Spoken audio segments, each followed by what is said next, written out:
Hi students, कैसे हैं आप लोग। इस वीडियो में हम लोग CUET की प्रिपरेशन के लिए chapter number 4 class 12 business studies पढ़ेंगे। चैप्टर का नाम है प्लानिंग, आपको पहले से आता ही होगा। तो चलिए कुछ इंपॉर्टेंट MCQ से इस वीडियो को स्टार्ट करते हैं।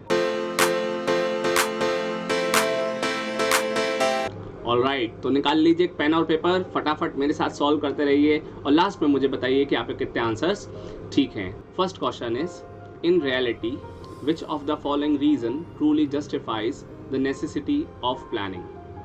Options are the availability of many alternatives, the availability of few alternatives, the non-availability of alternatives and none of the above. तो देखिए, हम जानते ही हैं कि हम प्लानिंग करते ही इसीलिए हैं क्योंकि हमारे पास नंबर ऑफ ऑल्टरनेटिव ज़्यादा होते हैं। अगर हमारे पास ऑल्टरनेटिव्स होंगे ही नहीं तो हमें प्लानिंग की ज़रूरत होगी ही नहीं। So the first answer that is a is right here in this question. Next question is, planning results in reduction of, मतलब प्लानिंग से क्या चीज़ कम हो जाती है? अनसर्टेनिटीज, इनोवेशंस, इफेक्टिव और प्रॉफिट। तो देखिए, बिल्कुल सिंपल सा क्वेश्चन है और आंसर भी बहुत सिंपल सा है। A, that is uncertainties. Planning results in reduction of uncertainties. Third question is, a good plan should always be. एक अच्छे प्लान के अंदर क्या क्या चीज़ें होनी चाहिए? Whether it should be rigid, flexible, stable, expensive. तो as we all know, a good plan should be flexible. Fourth question is, planning of various department in an organization is independent, mutually dependent, individual, none of these. So the right answer of this question is B, that is mutually dependent. Question number 5. Fifth question is, under planning everybody work in the direction and guidance of plan and cannot think of other alternative. The following limitation of planning is referred in the following statement. Planning is a time consuming process, planning doesn't guarantee success, planning involves huge cost and the dead point is planning reduce creativity. So बेटा, मैं ये चाहता हूँ कि इसका answer आप लोग मुझे करके बताएं कमेंट में। जल्दी से इसका आंसर आप मुझे बताइए, ठीक है? अगर आपको इसका आंसर नहीं आता तो भी आप मुझे बताइए, मैं आपको इसका आंसर कमेंट में वापस कर दूंगा। Alright, sixth question is, planning provides the assistance to anticipate the future changes and various activities are planned according to it. The importance of planning referred in the above statement. Planning provides direction, planning facilitates decision making, planning reduces risk of uncertainties, planning facilitates decision making. So the question आपने पढ़ ही लिया होगा. So the right answer of this question is planning facilitates decision making. Seventh question, a manager for building up his plan makes certain assumptions about the future and what are these assumptions known as? अगर हम जो future के लिए assumptions बनाते हैं तो ये point number B है, यानी सेकेंड पॉइंट है स्टेप्स ऑफ प्लानिंग प्रोसेस का। The right answer is premises. Eighth question, when a manager finds two equally important alternatives he/she should adopt. अगर आपको दो इक्वली इंपॉर्टेंट ऑल्टरनेटिव्स लग रहे हैं, दो ऑल्टरनेटिव्स लग रहे हैं और दोनों ही आपको बिल्कुल ठीक लग रहे हैं, तो आप क्या कीजिएगा? Combination of these alternative, only one alternative and third kind of alternative and none of these. So according to me the right answer should be A, combination of those alternative courses. Ninth question is, implementation of plan means, मतलब out of these options which suggest the implementation of plan. Monitoring the plan, selecting alternative plan, putting the plan into action, creating a plan. मतलब यहाँ हम बात कर रहे हैं implementation of plannings, मतलब out of which किससे हम implementation करते हैं plan को. So the right answer of this question is C, putting the plan into action. D question, which of the following step of the planning is concerned with constant review of plan or monitoring the plan to ensure that objectives are achieved?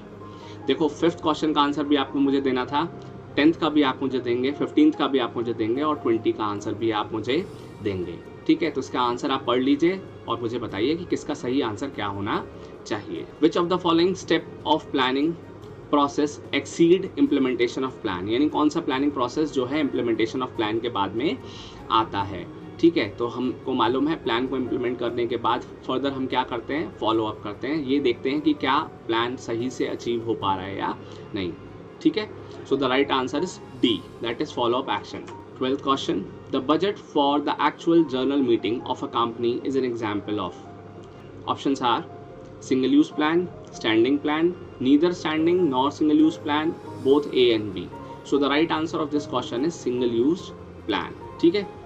12th, dash are the and which the management seeks to achieve by its operation. मतलब like whatever activities management perform, at the end what it wants to achieve. So the right answer is this question is A, that is objective. ठीक है. तो यहाँ तक हमने 13 question कर लिए हैं. अगर अभी तक आपको क्वेश्चंस अच्छे लग रहे हैं तो प्लीज़ एक लाइक कर दीजिए ताकि मुझे भी मोटिवेशन मिले. ठीक है. 14 question is which of the following is the dimension of the comprehensive plan used for accomplishment and organisational objective. बेटा देखो ध्यान से समझना, कॉम्प्रिहेंसिव प्लान की जब भी बात होगी तो ज़्यादातर यहाँ पर आंसर स्ट्रेटेजी ही आता है. ठीक है. तो जब भी हम कॉम्प्रिहेंसिव प्लान की बात कर रहे होंगे तो वहाँ स्ट्रेटेजी की बात चल रही होगी.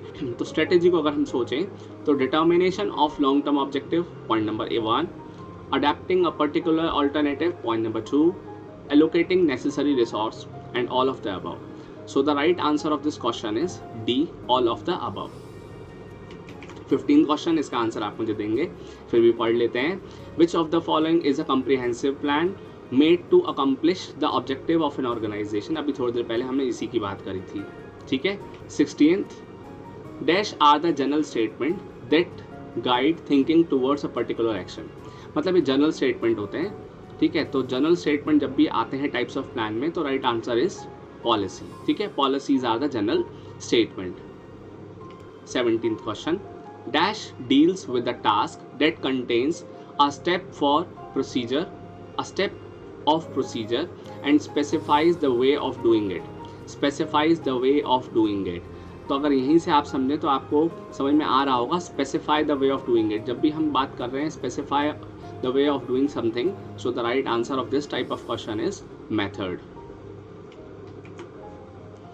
Which of the following does not allow for any flexibility or discrimination in decision making? मतलब कौन सा ऐसा प्लान है जिसमें कोई भी फ्लेक्सिबिलिटी नहीं होती, और ये वही प्लान है जो सबसे सिंपलेस्ट भी होता है. ठीक है. तो rule is a kind of plan जिसमें किसी तरह का डिस्क्रिमिनेशन या किसी भी तरह की फ्लेक्सिबिलिटी नहीं होती है. ठीक है. So the right answer is a, that is rule. Which of the following is the simplest type of plan? मैंने अभी थोड़ी देर पहले ही बताया, rules are the type of plan which are most simplest. 20 question का आंसर आप मुझे दे रहे हैं. Method deals with the task that contains a step of the following types of plan. ठीक है. इसका आंसर आप मुझे दे रहे हैं. जस्ट इनकेस अगर इसका आंसर आपको नहीं आता तब भी आप कमेंट में मुझसे पूछिए. ठीक है. बात करते हैं 21 क्वेश्चन की. The quantitative details of expected result is called. बेटा जब क्वांटिटिव की बात आती है, जब क्वांटिटी की बात आती है, न्यूमेरिकल फिगर्स की बात आती है, तो आपको हमको समझ जाना चाहिए कि इस तरह के प्लान ज़्यादातर बजट्स ही होते हैं. So the right answer of this question is budget. ठीक है. 22, the following type of plan is the main focus of planning.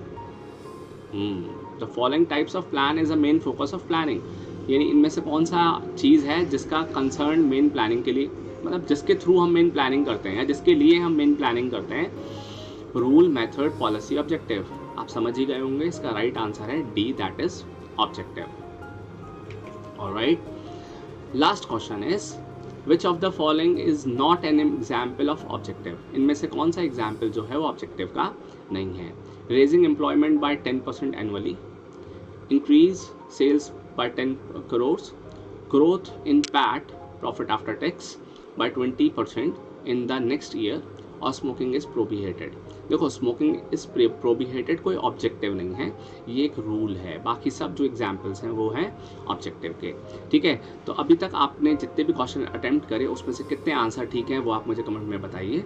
और देखो क्वेश्चन पढ़ लेते हो, वीडियो देख लेते हो, पर लाइक नहीं करते हो. भैया ऐसी बात तो चलेगी नहीं. हमें कैसे इनकरेजमेंट मिलेगा, हमें कैसे फ्यूल मिलेगा आगे वीडियो बनाने के लिए. तो ठीक है, वीडियो देख लेते हो तो लाइक भी करो, अपने फ्रेंड्स को इस वीडियो को शेयर भी करो. अगर नए हैं इस चैनल पर तो CUET की प्रिपरेशन के लिए इस चैनल को सब्सक्राइब भी कर लो. ठीक है. तो जल्दी मिलते हैं नेक्स्ट वीडियो में चैप्टर नंबर 5 के साथ.